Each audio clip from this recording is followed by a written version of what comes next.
Good morning, good evening, good afternoon, and remember, context is everything. Media Network founder and CEO John Michael is reading a textbook cover to cover. Today, we start a new chapter, chapter 34, East Asia and Southeast Asia, 1945 to present. Present being August 2001. 1945 to August 2001. East Asia and Southeast Asia, Chapter 34, Section 1, now. Japan becomes an absolute economic superpower. Yeah, Japan becomes an economic superpower. Setting the scene. Here we go. Wartime destruction left cities crumbling throughout Japan. More than half of the homes in Tokyo had been destroyed. Agricultural production also suffered, as bad weather left rice harvests at only 2/3 the pre-war level.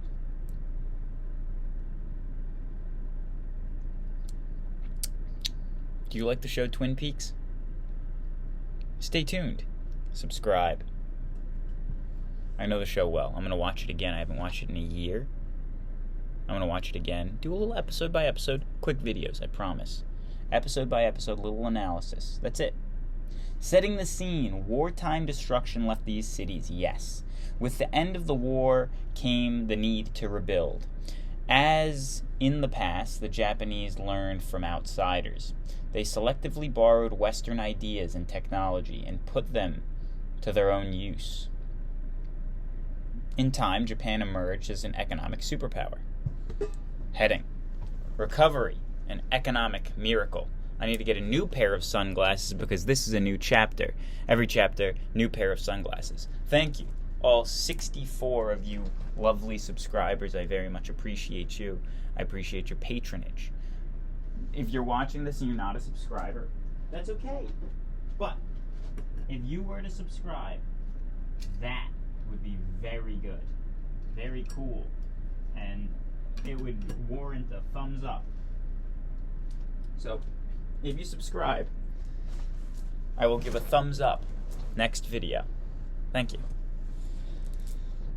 New heading: Recovery and Economic Miracle.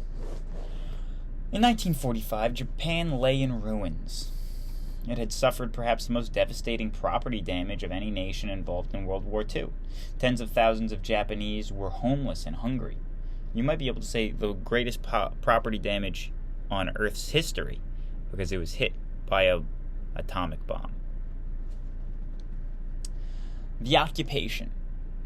Under General Douglas MacArthur, the American military government set two main objectives for the occupation of Japan: to destroy militarism and to ensure democratic government. To achieve the first, Japan's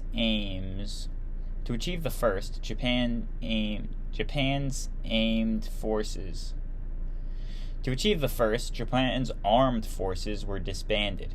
As in Germany, trials were held to punish those responsible for wartime atrocities. Along with Japan's defeat, the trials further discredited the military. In 1946, a new constitution provided that the Japanese people forever renounce war as a sovereign right of the nation. What? The Japanese people forever renounce war as a sovereign right of the nation? What does that mean? Japan, it said, would never maintain military forces except for in its own defense. Oh, that's an interesting thing. The emperor lost all political power, and Japan became a constitutional monarchy. Power was held by the people, who elected representatives to the Diet, or parliament. The Constitution also protected basic rights such as freedom of thought, press, and assembly. Occupation forces also brought social reforms. They opened the education system to all people and emphasized legal equality for women. The Americans introduced economic reforms designed to promote democracy. The Constitution protected the rights of workers to organize unions. A sweeping land reform program divided up large estates among tenant farmers.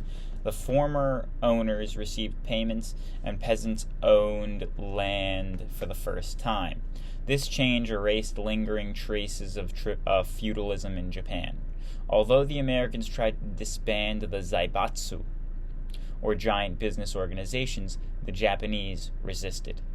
They felt that large firms were needed to compete internationally.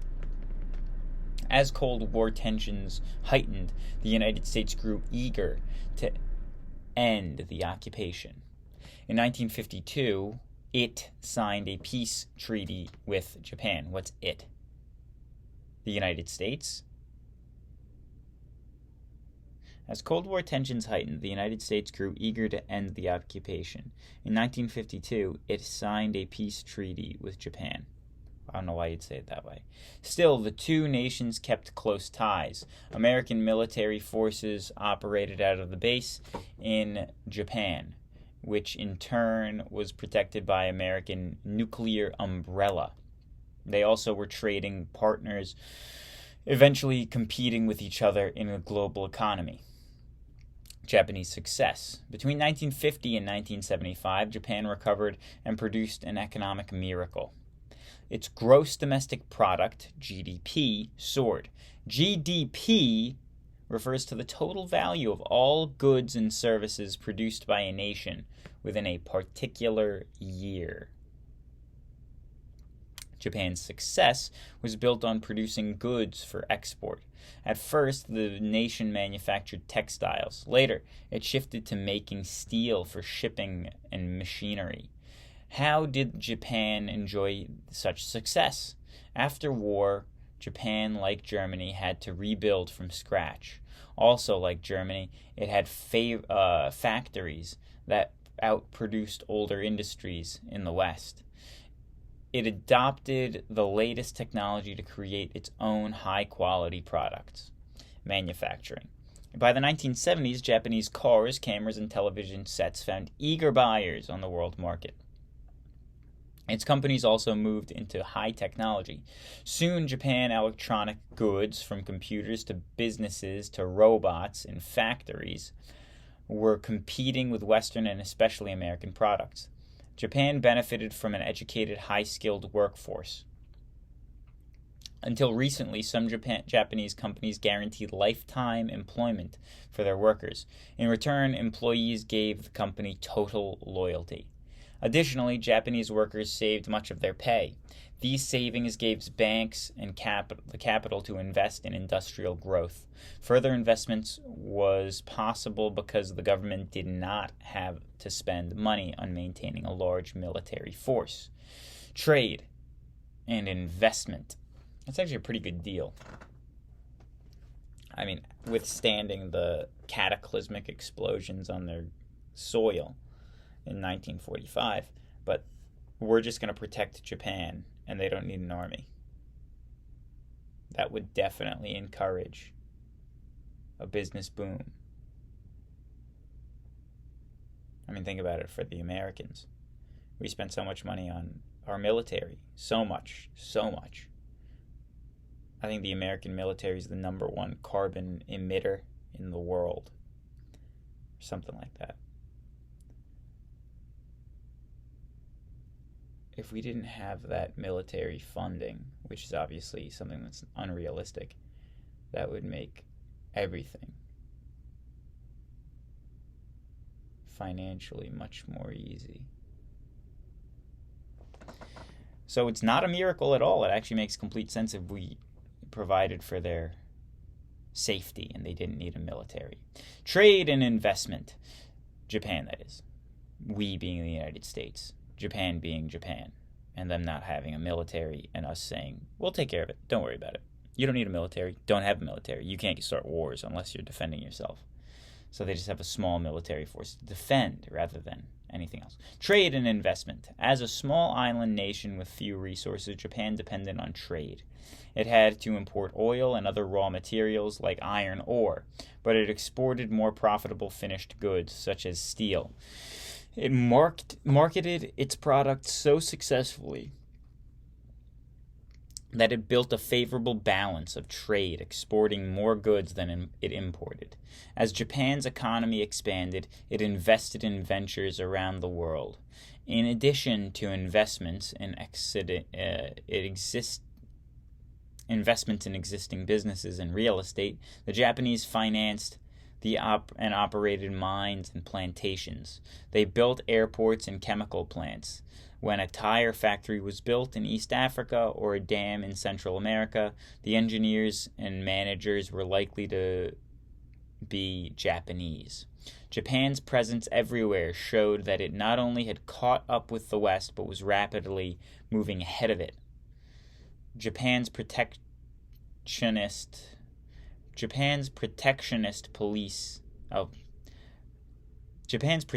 policies angered its trading partners. The government protected domestic products by imposing tariffs and regulations that limited foreign imports, partly because of this policy and partly because of the quality of Japanese exports. The nations ran a trade deficit with Japan. They purchased more goods from Japan than Japan bought from them. So many Americans were buying Japanese-made cars. For example, in the United States, automakers felt that their own businesses were threatened. Well, Japanese cars are higher quality. The United States claimed that Japanese trade barriers deprived American corporations of their fair chance to sell their goods in Japan. To reduce its trade deficit with Japan, the United States threatened to raise tariffs on the Japanese imports, making them more expensive for American consumers. That threat was designed to force Japan to open its door to more American imports. Frequent trade talks between the two nations had only limited success. There's a cool picture on the other page. Very blue. Very metropolitan. Economic and political interaction. Heading. Economic success allowed Japan to benefit from modern global economy. Yet Japan felt the negative effects of interdependence as well, especially because of its need for imported raw materials, dependence on oil. Nothing brought home Japan's dependence on world market more than OPEC's price hikes in the 1970s. Japan's booming industries had fed on cheap imported oil. Higher energy costs sent shock waves through its economy. In response to this economic challenge, Japan sought better relations with oil-producing nations of the Middle East. It also tried to reduce energy use by building more efficient power plants and expanding and improving public transportation. Still, Japan's modern economy required oil. Japan and its neighbors.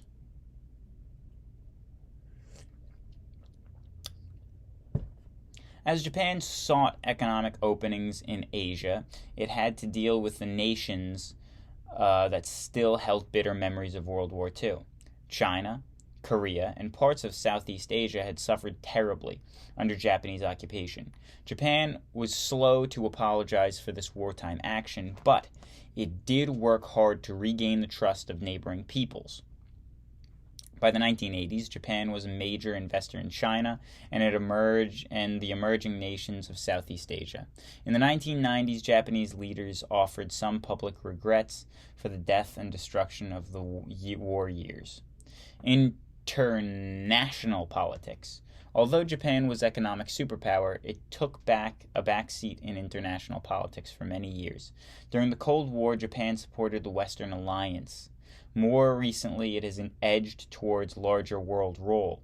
For decades, Japan has given foreign aid to emerging nations. Today, it ranks as the world's largest donor nation. In recent years, the United States has urged Japan to rearm and assume more of the costs of its own defense. Asian neighbors oppose Japan's rearmament, and the Japanese themselves are divided on the issue. Some think Japan's status as a world power requires rearmament. Most prefer to avoid the hazards and expense of becoming a military power. That is an interesting discussion, and I'm sure that it has been resolved, because this book was written in 2001. Changing Patterns of Life, new heading. In the past 50 years, Japan has enjoyed many... Let's actually do a quick internet search. Let's see. Japan's rearmament.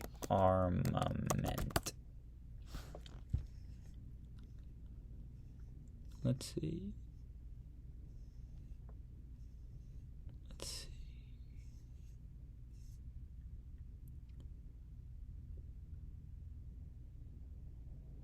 Oh, kind of recently. Reuters, December 2022. Tokyo.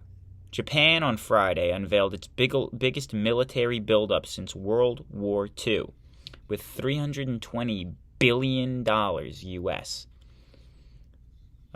going to military. Okay, so it looks like this is breaking news here.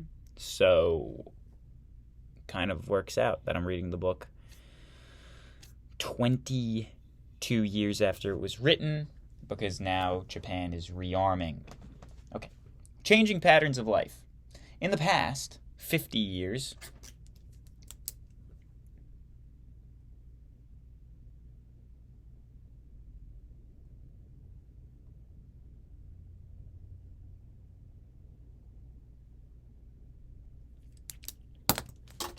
little note.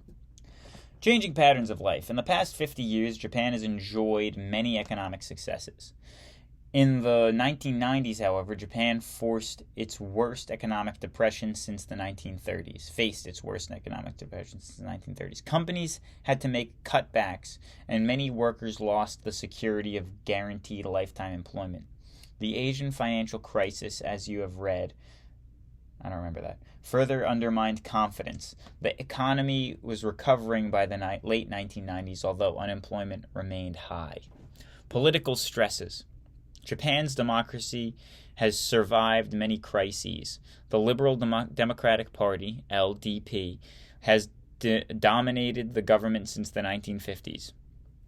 But Japanese political parties differ from those of the United States. The LDP, Liberal Democratic Party, in fact, a coalition of temporary alliances of conservative factions that compete behind the scenes for top government positions.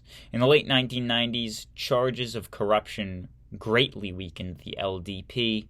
Some younger reform-minded politicians broke with the LDP, threatening its monopoly on power. Crowded cities. And there's a cool picture on this page. Stay tuned till the next 3 paragraphs when I'm done, and I'll show you the picture. Thank you. 64 subscribers, thank you all. 65th subscriber, you get a thumbs up tomorrow. Crowded cities. Today, most of Japan lives in cities, which are highly overcrowded. Housing is expensive and space is scarce. Most people live in tiny, cramped apartments. Despite the crowded conditions, however, urban crime and violence are relatively rare. Many space-hungry Japanese move to the suburbs, but then face long commutes between home and work. Because Japan lies in a region that often is rocked by earthquakes, it built modern structures using quake-proof technology, designed to withstand strong quakes. Japanese highways, and other structures were supposed to be designed to withstand strong quakes. In 1995, however, a severe earthquake badly damaged the Kobe city of Kobe. The disaster raised questions about how completely technology can protect against natural forces. Women. Japanese women have legal equality and often control the family finances. But traditional attitudes towards women continue to keep them subordinate or lower positions in the workplace. About half of the nation's adult women work outside of the home. but most are low-paying jobs or family-run businesses. Fewer women than men get university education, and only a handful have moved into higher-level jobs in business and government. Work ethic. For decades, Japanese sacrificed family life to long hours. They also saved large portions of their earnings. Many younger Japanese, however, have more time to enjoy the benefits of economic success. Some older Japanese worry that the old world ethic is weakening. Also, as the tradition of lifetime employment fades, workers feel less loyalty to individual companies. Here's the picture I was talking about. And thank you. It's some folks playing tennis on a rooftop in a city. Isn't that neat? Isn't that blue? God bless.